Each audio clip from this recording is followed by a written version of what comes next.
placa de vidro lado a lado. Cada micélio emite o filamento de seus invólucros e se desenvolve a ponto de quase um tocar no outro.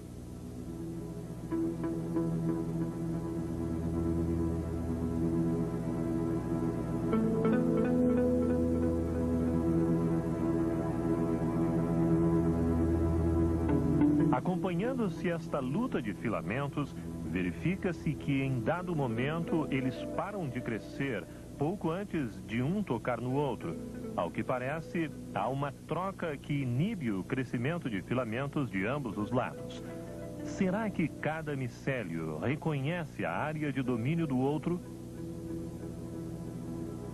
Este fenômeno parece acontecer também entre as bactérias.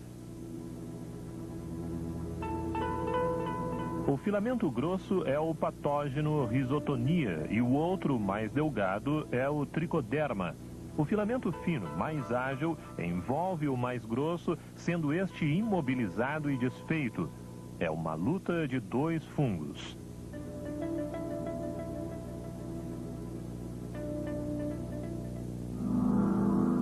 Sabe-se que muitos nematóides se alimentam de bolor de bactérias, mas existem também bolores que se alimentam de nematóides. Os bolores preparam armadilhas com seus corpos. Nematóides são presos nessas armadilhas e devorados.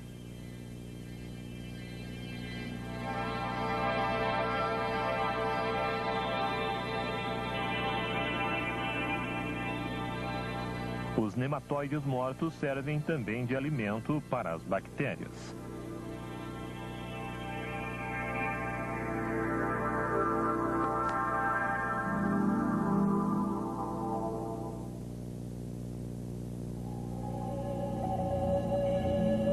Assim se prolifera rapidamente a colônia de bactérias.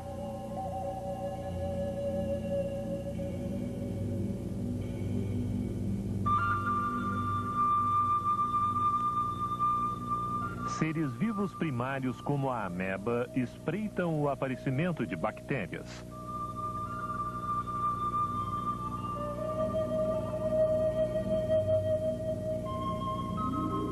Contorcendo o seu corpo, a ameba aproxima-se da bactéria e engole a presa já enegrecida. As bactérias engolidas se movem dentro do corpo da ameba.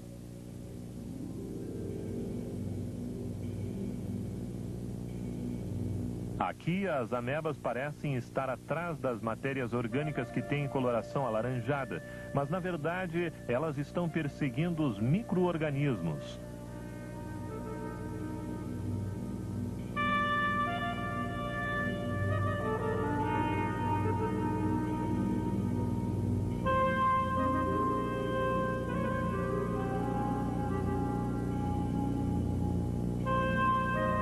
Eles são engolidos e digeridos lentamente pela ameba.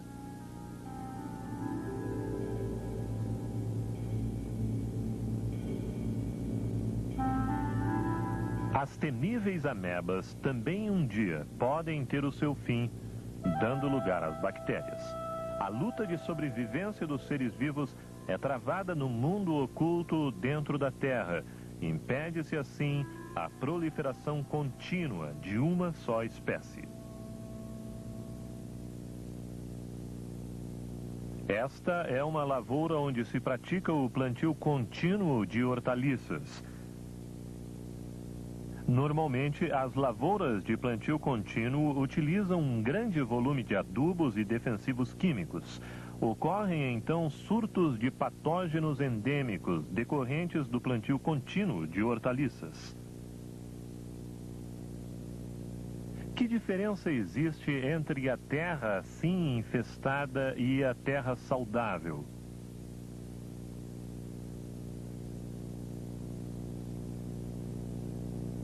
Vamos observar os micro-organismos através do microscópio.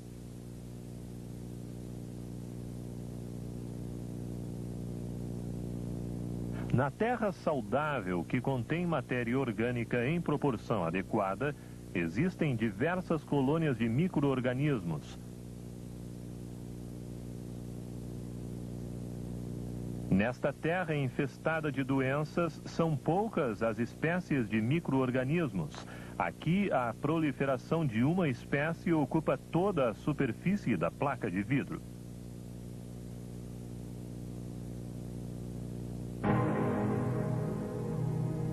Este é o fungo patogênico da doença denominada fusariose.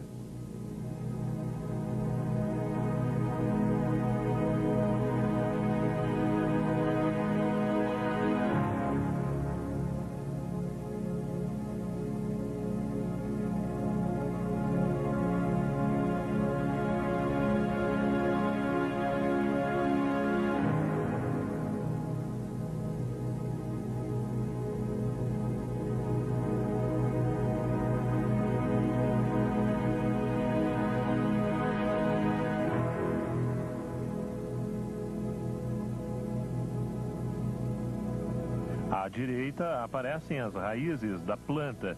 O fusariose aproxima-se das radicelas e por elas penetra no tecido da raiz.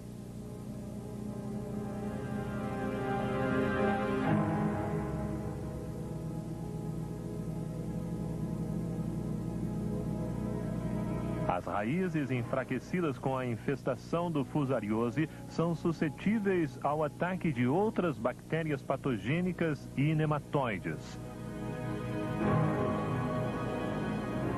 Assim, aniquilam a vida do cultivo.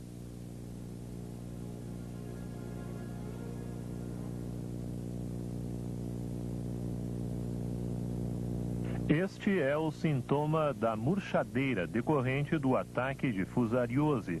Hoje, a murchadeira de fusariose é considerada a doença de maior gravidade em horticultura.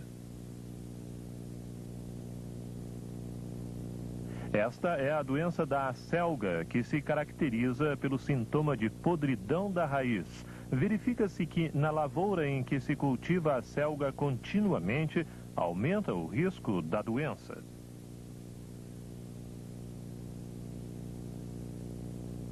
O patógeno fica inativo na forma de micélio durante o inverno.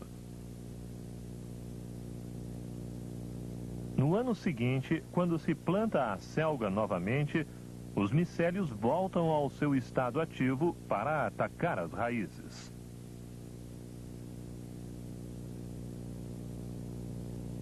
Antigamente, quando não havia defensivos químicos, procurava-se controlar as doenças de forma mais branda.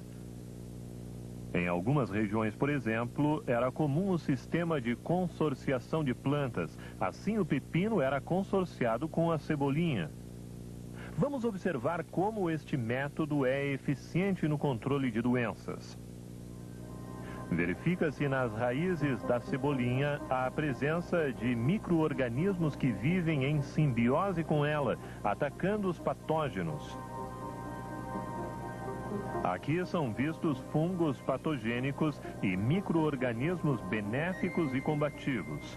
O patógeno de fusariose emite o seu filamento e em volta dele aglomeram-se bactérias combativas.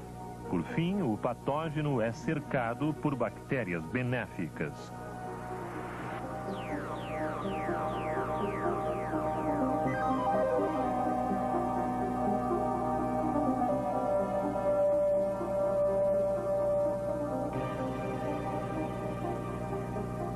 Assim, o fungo patogênico é preso por uma multidão de bactérias combativas que impedem a sua proliferação.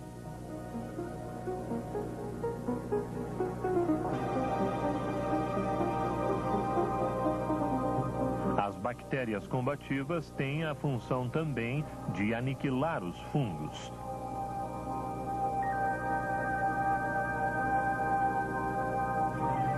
A consorciação de culturas é um dos métodos eficazes que utilizam características benéficas de determinados micro-organismos.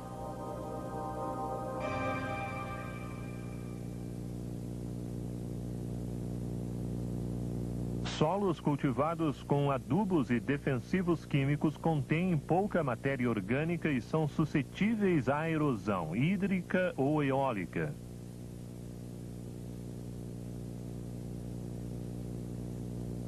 As terras com poucos seres vivos logo se transformam em terras mortas e duras.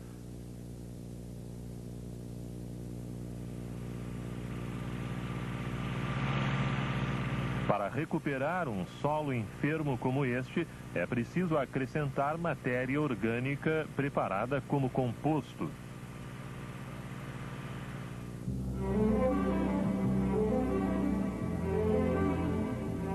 A estação experimental no início do verão.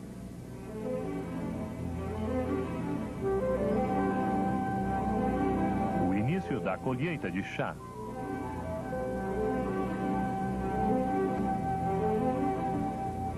A terra torna-se saudável com o uso de matéria orgânica que proporciona um suprimento equilibrado de nutrientes e fornece às plantas água e ar de maneira adequada.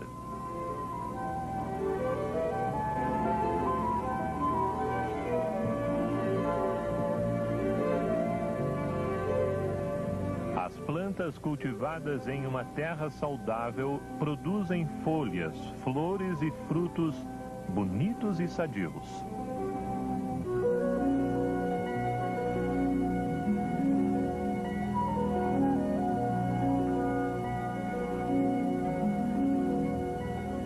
Este é o local de preparo do composto. Crianças curiosas são atraídas ao local porque nos restos de moirões usados para o cultivo de cogumelos nascem muitos besouros que logo se tornam adultos.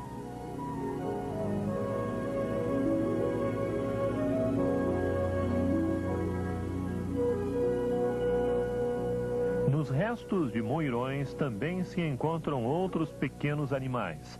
A sábia natureza utiliza estes seres no ciclo da vida, devolvendo todos os elementos para a terra.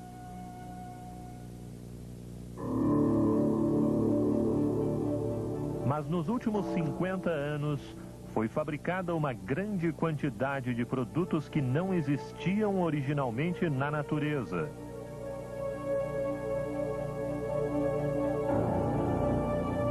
Após servirem ao homem por um tempo, estes produtos são abandonados, constituindo-se no que se chama de sucatas, ou monte de lixo. Nas condições atuais, este lixo não entra facilmente no processo natural de reciclagem.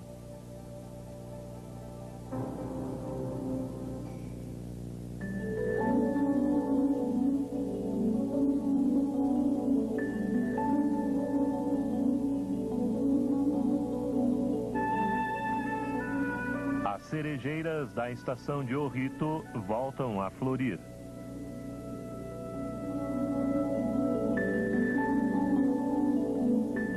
A terra vigorosa e produtiva gera a vida.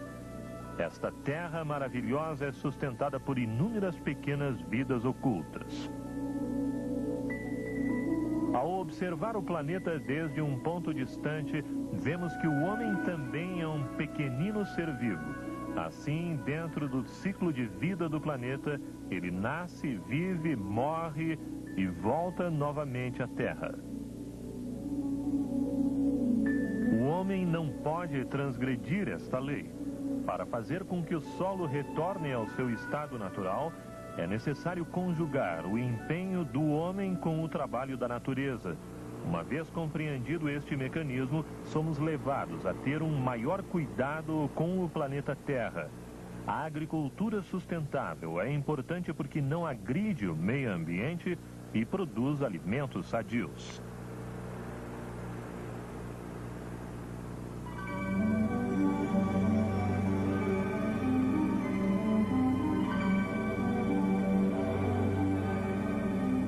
As raízes das plantas crescem vigorosamente em terra saudável.